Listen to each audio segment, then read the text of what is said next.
പക്ഷെ നമ്മൾ കണ്ണടച്ച ഭഗവാനെ എന്ന് വിളിച്ചാൽ നല്ലോണം തോന്നും. ഇത്ര ചെറിയ വിഗ്രഹമായിരിക്കും ഉണ്ടാവുക. ആ വിഗ്രഹമാണ് ശക്തി, അല്ലെങ്കിൽ അത് വിഗ്രഹമാണ് വിഷ്ണു അല്ലെങ്കിൽ ഗുരുവായൂരപ്പൻ എന്ന് വിചാരിച്ചാൽ നമുക്ക് മുഴുവൻ നമുക്ക് ആ ഫീല് വരില്ല. പക്ഷെ അപ്പോൾ ഒരു നാഴിക നേരമെങ്കിലും നമ്മൾ ഈ മൂർത്തിക്ക് വേണ്ടിയിട്ട് സ്പെൻഡ് ചെയ്യുക, അല്ലെങ്കിൽ മൂർത്തിയായിട്ട് സ്പെൻഡ് ചെയ്യുമ്പോൾ നമ്മളറിയാതെ നമുക്ക് എന്ത് പ്രശ്നങ്ങളുണ്ടെങ്കിലും ഭഗവതി അത് തടുത്തിട്ടും നമുക്ക് വേണ്ട കാര്യങ്ങൾ ചെയ്തു തന്നുകൊണ്ടേയിരിക്കും. രാജു സർ, ഉപാസനകൾ, ദേവി ഉപാസനകൾ, പ്രത്യേകിച്ചും ഉഗ്രമൂർത്തികളായ ദേവികൾ, ഈ ഉപാസനകളെ പറ്റി ഒന്ന് പറയാം. നമ്മൾ എങ്ങനെയാണ് ഉപാസിക്കേണ്ടത്? സാധാരണഗതിയിൽ ഈ ഉപാസന എന്ന് പറഞ്ഞാൽ ഉപവസിക്കുക എന്നാണ്, കൂടെ ഇരിക്കുക എന്നുണ്ട്. പക്ഷെ അതിനൊക്കെ പുറമെ ഈ ദേവീ സങ്കല്പം എന്ന് പറയുന്നത് നമ്മുടെ ഉള്ളിൽ തന്നെയാണ് ഇരിക്കുന്നത്. കുണ്ടലിനി ശക്തിയാണ്. ചക്രങ്ങളിൽ നോക്കുമ്പോൾ കുണ്ടലിനി ഭാവം, അതെ, കുണ്ടലിനി ചക്രം, അതാണ് ദേവീ സങ്കല്പം എന്ന് പറയുന്നത്. നമ്മുടെ സൃഷ്ടി എന്നൊക്കെ പറയുന്നത്, അവിടെയുള്ള സൃഷ്ടി നടക്കുന്നത്. അപ്പോൾ ശരിക്കും പുറത്തുള്ളതല്ല, ഉള്ളിൽ തന്നെയാണ് ഉള്ളത്. ഇപ്പോൾ ഉദാഹരണം പറയുകയാണെങ്കിൽ, നമ്മൾ സാധാരണ ആളുകളൊക്കെ ക്ഷേത്രത്തിൽ പോയി കഴിഞ്ഞാൽ വിചാരിക്കും അവിടെ പോയി കഴിഞ്ഞാൽ അവിടെ തൊഴുതു നല്ല മാറ്റം ഉണ്ടാവും എന്ന് വിചാരിക്കും. അവർക്ക് നല്ല അനുഭൂതി കിട്ടണമുണ്ടാവും. പിന്നെ അവർ വിചാരിക്കും ക്ഷേത്രത്തിൽ പോകുന്നത് മാത്രമാണ് ഈശ്വരമായിട്ടുള്ള പ്രാർത്ഥന എന്ന് വിചാരിക്കും. സത്യത്തിൽ ക്ഷേത്രത്തിൽ ചെന്നിട്ടാണോ, ക്ഷേത്രത്തിൽ ചെന്ന് കഴിഞ്ഞാൽ അവിടെയുള്ള വിഗ്രഹത്തിൽ നിന്ന് നമുക്ക് കിട്ടുന്നതാണോ, നമ്മൾക്ക് ഉള്ളിൽ നിന്ന് വരുന്നതാണോ, ഏതാണ് അതിൻ്റെ ശരിയെന്ന് തോന്നിയിട്ടുണ്ടോ? ഇപ്പോൾ ക്ഷേത്രത്തിൽ പോയിട്ടില്ലേ, തൊഴുതിട്ടുണ്ടല്ലോ. അങ്ങനെ തൊഴുമ്പോൾ ഞാൻ ചോദിക്കുന്നത്, വിഗ്രഹത്തിൽ നിന്ന് നമുക്ക് എന്തെങ്കിലും ഒരു എനർജി കിട്ടുന്നതാണോ, നമ്മുടെ ഉള്ളിൽ നിന്നാണോ എനർജി കിട്ടുന്നത്? എന്താ തോന്നിയിട്ടുള്ളത്? എനിക്ക് അവിടെ ആ ഒരു പ്രതിഷ്ഠയെന്ന് നമുക്ക് അതൊരു ഹോപ്പ് കിട്ടുന്നതായിട്ട് തോന്നിയിട്ടുണ്ട്. അങ്ങനെയാണെങ്കിൽ ഇപ്പോൾ ഞാൻ പറയുന്നത്, ഞാൻ കാശി പോയ സമയത്ത്, കാശിയിൽ പോയപ്പോൾ എനിക്ക് ഭയങ്കര അനുഭൂതി തോന്നി. പക്ഷെ കാശിയിൽ അവിടെ എത്താറാവണ സമയത്ത് ഭയങ്കര തിരക്കായിരുന്നു. വണ്ടിയിൽ ഓട്ടോറിക്ഷയിലാണ് പോയിരുന്നത്. അവിടെ ഓട്ടോറിക്ഷയുള്ളൂ അവിടെ ഉള്ളിലൊക്കെ. അപ്പോൾ അവിടെ ഒരു സൈക്കിൾ റിക്ഷക്കാരനും ഒരു യുവാവും തമ്മിൽ കലഹം ഉണ്ടായി. അപ്പം ഞാൻ അതുവരെ വളരെ ആത്മീയമായിട്ടുള്ള വലിയൊരു അനുഭൂതിയിൽ ഇങ്ങനെ ഇരിക്കുകയാണ്. അപ്പം ഈ സൈക്കിൾ റിക്ഷക്കാരൻ എന്ന് പറഞ്ഞാൽ വളരെ പ്രായമായ ആളാണ്. യുവാവ് വളരെ യുവാവായിട്ടുള്ള ഒരു 28 വയസ്സോ 30 വയസ്സോ തോന്നിക്കും. അവിടെ ആ സൈക്കിൾ റിക്ഷക്കാരനെ ആ സൈക്കിൾ റിക്ഷയുടെ കാറ്റഴിച്ച് വിടണോ അടിക്കണോ, എനിക്ക് വല്ലാണ്ട് സങ്കടം തോന്നി. അപ്പം ഞാനിങ്ങനെ ചിന്തിച്ചു, ഈ ഭഗവാൻ ശ്രീ സത്യസായി ബാബ പറയുന്നുണ്ട്, നമ്മുടെ ഏത് ക്ഷേത്രത്തിൽ ചെന്നാലും ഉള്ളിൽ നിന്നാണ്, നമ്മുടെ ഉള്ളിൽ നിന്ന് തന്നെയാണ് ആ എനർജി വരുന്നത്, വിഗ്രഹത്തിൽ നിന്നല്ല. കാശിയിൽ പോയി കഴിഞ്ഞാൽ നിങ്ങൾക്ക് വളരെ അനുഭൂതി തോന്നുന്നുണ്ടെങ്കിൽ എന്താണ് അവിടെ കച്ചവടം ചെയ്യുന്ന ആളുകൾക്കത് കിട്ടാത്തത്? നമ്മൾ വിഗ്രഹത്തിൽ നിന്ന് എല്ലാവർക്കും കിട്ടുന്നതാണെങ്കിൽ എല്ലാവർക്കും ഒരുപോലെയല്ലേ കിട്ടേണ്ടത്? ഇപ്പം നട്ടുച്ച വെയിലിൽ നമ്മൾ നിൽക്കുകയാണെങ്കിൽ 100 പേര് ഒന്നിച്ച് നിന്നാൽ 100 പേർക്കും ചൂടുണ്ടാവും. ഓരോരുത്തർക്കും ഓരോ ചൂടല്ലല്ലോ ഉണ്ടാവുക. പക്ഷെ അമ്പലത്തിൽ പോയാൽ ഓരോരുത്തർക്കും ഓരോന്നാണ് വരണത്. സത്യത്തിൽ അവിടെ ഒരു സിസ്റ്റമാണുള്ളത്, ഒരു എനർജി ഇങ്ങനെ സോഴ്സ്, അതായത് എനർജി കൂട്ടിയിട്ട് വെച്ചിരിക്കുന്ന സ്ഥലം. ആ എനർജി അവിടെ എത്തിക്കഴിയുമ്പോൾ നമുക്കത് കിട്ടണോ എന്ന് മാത്രമേ ഉള്ളൂ. നമ്മളൊരു പിക്നിക്കിനൊക്കെ പോയി വിചാരിക്കുക, ഊട്ടിയിലൊക്കെ പോയി വിചാരിച്ചാൽ അവിടുത്തെ കാഴ്ചകൾ നമ്മൾ കാണുമ്പോൾ ഉണ്ടാകുന്ന ഒരു സന്തോഷം എന്ന് പറയുന്ന പോലെ, കാഴ്ചകൾ എല്ലാവർക്കും ഒരുപോലെയാണ്, അത് അവിടെ തന്നെ ഉണ്ടാവും എന്ന് പറഞ്ഞ പോലെ ആണ് സത്യം. ഉള്ളിലാണ് ഇരിക്കുന്നത്, ഈശ്വരൻ ഉള്ളിലാണ് ഇരിക്കുന്നത്. അങ്ങനെയാണെങ്കിൽ ഒരു ചോദ്യമുണ്ട്, അപ്പം നമ്മൾ വീട്ടിലിരുന്നാൽ പോരെ? അതാണ് ഞാൻ പറഞ്ഞുകൊണ്ടിരുന്നത്. ശരിക്കും നമ്മുടെ ഉള്ളിൽ, നമ്മൾ ഈ ക്ഷേത്രത്തിലൊക്കെ പോയാൽ നമ്മൾ എന്തുകൊണ്ടാണ് ആ വിഗ്രഹത്തിന് മുന്നിൽ കണ്ണടയ്ക്കണത്? കണ്ണടയ്ക്കും, എല്ലാവരും കണ്ണടയ്ക്കും. നമ്മൾ ആ ക്ഷേത്രത്തിനുള്ളിൽ ആ വിഗ്രഹത്തിനെ അല്ലെങ്കിൽ ആ ഈശ്വരനെ നമ്മുടെ ഉള്ളിൽ കാണുന്നതിനാണ് കണ്ണടയ്ക്കണത്, പുറമേ നിന്ന് കാണുന്നതല്ല. ചിലപ്പോൾ നമുക്ക് ഇങ്ങനെ ഗുരുവായൂരപ്പൻ അല്ലെങ്കിൽ ശബരിമല ശാസ്താവ് അയ്യപ്പൻ എന്നൊക്കെ പറയുമ്പോൾ നമ്മുടെ എക്സ്പെക്റ്റേഷൻ അവിടെ ചെന്ന് കഴിയുമ്പോൾ വിഗ്രഹം കാണുമ്പോൾ നമുക്ക് അത്ര തോന്നിക്കൊള്ളുന്നില്ല.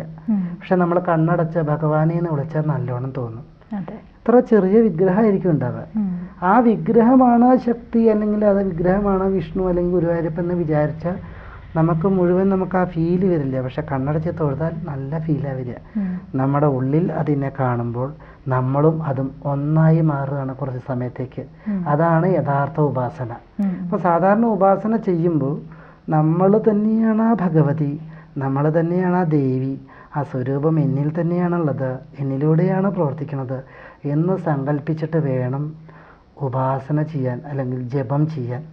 ഇപ്പോൾ പ്രത്യങ്കിരാദേവിയാണെങ്കിൽ ആ പ്രത്യങ്കിരാദേവിയുടെ ശക്തി എന്നെ ഉള്ളിലുണ്ട്, ഞാനും ഈ ഭഗവതിയും ഒന്ന് തന്നെയാണ് എന്ന് സങ്കല്പിക്കുകയാണെങ്കിൽ നമ്മൾക്ക് ആ ഭഗവതിയായിട്ട് തന്നെ നമുക്ക് അപരിവർത്തനം വരും, മാറ്റം വരും. പക്ഷെ വേറൊരു കാര്യം അതിനകത്തുണ്ട്. ഈ പ്രത്യങ്കിരാദേവിയാണെന്ന് വിചാരിച്ച് ഭഗവതി കുറേ ആളുകളെ ഉപദ്രവിക്കുന്നതായി സങ്കല്പിച്ചാൽ അത് ആസുരിക സ്വഭാവമാണ്. അപ്പം നമുക്കും അതറിയാണ്ട് കയറി വരും, ആസുരിക സ്വഭാവം കയറി വരും. ഭഗവതികളെ ഒരിക്കലും നമ്മൾ മറ്റുള്ളവരെ ഉപദ്രവിക്കുന്നതായിട്ടോ വാളെടുത്ത് വെട്ടുന്നതായിട്ടോ ഒന്നും സങ്കല്പിക്കേണ്ട ആവശ്യമില്ല, ചെയ്യുകയും ചെയ്യരുത്. കാരണം ആ ഫംഗ്ഷനാണ് പിന്നെ നമ്മളിൽ പ്രവർത്തിക്കുക. ശത്രു സംഹാരമൊക്കെ നടക്കും, നമ്മളെ ഉപദ്രവിക്കുന്ന ആൾക്കാർ എന്നെ ഉപദ്രവിക്കലൊക്കെ നടക്കും. പക്ഷേ അത് നമുക്ക് വലിയ ദോഷത്തിലേക്കാണ് എത്തുക, കർമ്മദോഷം അത് വല്ലാണ്ട് വരും. പിന്നെ ജപിക്കുന്ന രീതി, ഈ ശ്രദ്ധ നമ്മൾ തന്നെയാണ് ഭഗവതി നമ്മുടെ ഉള്ളിലിരുന്ന് നമ്മളെ നമ്മളെ ഉള്ളിലിരിക്കണോ അല്ലെങ്കിൽ പുഞ്ചിരിച്ചു കൊണ്ടിരിക്കണോ എന്നൊക്കെ വിചാരിച്ചുകൊണ്ട് നമ്മളെ തന്നെ മറന്നുകൊണ്ട്, പിന്നെ നമ്മളൊരു ശരീരം വേറുണ്ട്, രണ്ടായിട്ട് തോന്നരുത് എന്നുള്ളത്, ദ്വൈതം വേണ്ട. അങ്ങനെ ചെയ്തുകൊണ്ട് ധ്യാനിച്ച് നമ്മളൊക്കെ കിട്ടിയ മന്ത്രം ജപിക്കുക. ബഹളാമുഖിയാണെങ്കിലും ഇത് തന്നെയാണ് അതിൻ്റെ നിയമം, ജപിക്കുക. അതും ഇത് സാധാരണ ആളുകൾക്ക് ഇപ്പം എൻ്റെ ഒരു അറിവിൽ ഒരാൾ ഒരു 7500 രൂപ കൊടുത്തൊരു ഉപദേശം വാങ്ങിയിട്ട് വന്നിട്ട് ജപിച്ചിട്ടും എത്രയായിട്ടൊരു ഗുണമില്ല എന്ന് പറയുകയാണ്. കാമാഖ്യ മന്ത്രമാണത്.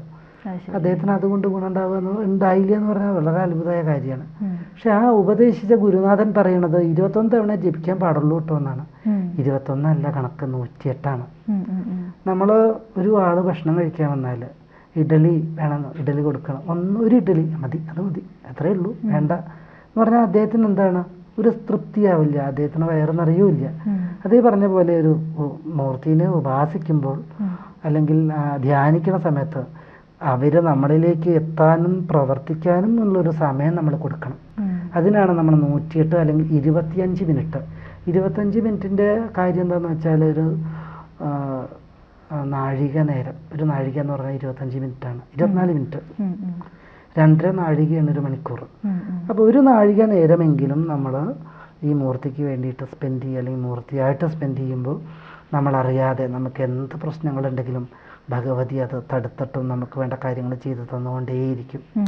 പിന്നെ നമ്മൾ യാതൊരു തരത്തിലും എവിടെയും പോവുകയോ അല്ലെങ്കിൽ നമ്മളെ ദോഷങ്ങൾ പരിഹരിക്കേണ്ടി വരികയോ നമ്മളെ ആർക്കെങ്കിലും ഉപദ്രവിക്കേണ്ടി വരികയോ ചെയ്യുന്നില്ല. ഇനി പ്രത്യങ്കിരാദേവി ആണെങ്കിൽ ഈ ലക്ഷ്മി ദേവി ഭാവത്തിൽ എനിക്ക് സമ്പത്ത് നൽകണേന്ന് ആഗ്രഹിച്ച് പ്രാർത്ഥിക്കുന്നതും തെറ്റൊന്നുമില്ല. പക്ഷേ ബഹളാമുഖിയുടെ മന്ത്രങ്ങളാണെങ്കിൽ സമ്പത്ത്, അതായത് നമുക്ക് നഷ്ടപ്പെട്ട ധനം, കടമൊക്കെ കൊടുത്തിട്ട് ലക്ഷങ്ങളൊക്കെ കടം കൊടുത്ത് തിരിച്ചു കിട്ടില്ല തോന്നുന്ന ധനം, അല്ലെങ്കിൽ സ്വത്ത് കിട്ടാതിരിക്കുന്നതിൻ്റെ ഈ ഹെറിഡിറ്ററി ആയിട്ടുള്ള പൂർവിക സ്വത്ത്, അതൊക്കെ കിട്ടാതിരിക്കുന്ന ദോഷങ്ങളൊക്കെ ശരിയായി വന്ന് സമ്പത്ത്. ഇനി ഇവിടെ ഒരു കാര്യമുണ്ട്, ബഹളാമുഖി കുറേ ജപിച്ചു എന്ന് വെച്ചാൽ നമുക്ക് ലോട്ടറി കിട്ടുമൊന്നുമില്ല.